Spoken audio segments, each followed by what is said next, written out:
Good morning, everyone. I hope this finds you well. And once again, there may be a little bit of jiggling of the video because I have it up on my lap.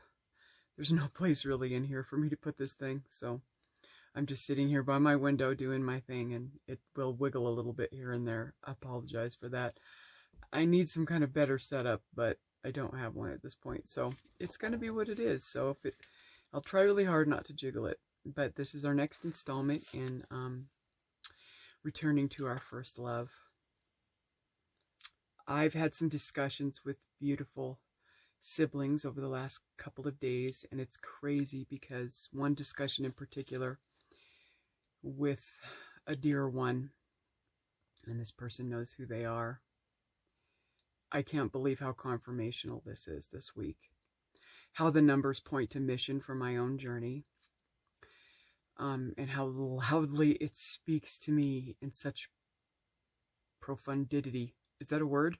I don't think it is. In a profound way. Let's put it that way. So I'm going to be sharing that with you in a minute. I'm just would like to say that I love you all. And, you know, as we're watching these things that our brother Derek is producing and we're moving forward as a family in this time that we're in, the Matrix may try to separate us, but even though that we are not physically in proximity to each other due to this wonderful quarantine that we're being, you know, imposed upon with, it does not stop us. Yes, Father, I hear that. In the reality, and it all just came together in what I'm about to read, in the reality of the spiritual honesty in this, because in this Matrix, in this game that we play, it is a physical one, and it is married to the non-physical, and they're both real. And they both mean everything. And it's a duality, like everything. So we really can't be separated, only if we choose to believe the propaganda that's being put forward. So keep your hearts in the right space. Stay together within your hearts. I'm connected to each and every one of you every day. I purpose after that to hold you in my heart space. I would ask that you do the same for me and everyone else that we're connected to in this family that's moving forward. I love you all very much, and let's get to it. Okay, today is John 2:4. My dear one, don't you understand? If I do this, it will not change anything for you, but it's going to change everything for me. My hour of unveiling my power has yet to come. And in the Nogs this morning, also in verse 4, interesting. It is light. It cannot be limited, because there is nothing before it to limit it.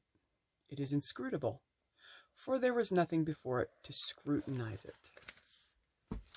Now I know very loudly what this screams to me, and based on some very recent discussions I've had, it's profound in its confirmation.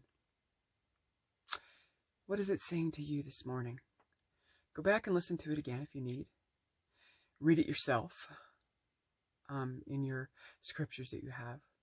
Ask Father, what is he saying to you this morning with these two, words that have been written well before this time inside of the Matrix, the time construct, but are actually being put together now, rejuvenated now for this time, because Yeshua knew full well that his words were twofold. They were to assist the people that heard them in parabolic form then, and they did. They brought about some beginning phases.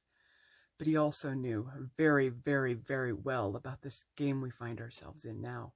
And these words are being brought forth in a fresh perspective and in a new way, in not so parabolic ways to our hearts, because our hearts are going to decipher them, and we're going to know exactly what Christ is saying within each one of us today. So what is it saying to you? Ponder it, discover it, hold it, and we take a few steps more forward. I love you all. I hope this video finds you fantastically well. As I said before, I will be holding you, and I will be talking to you again soon. Namaste.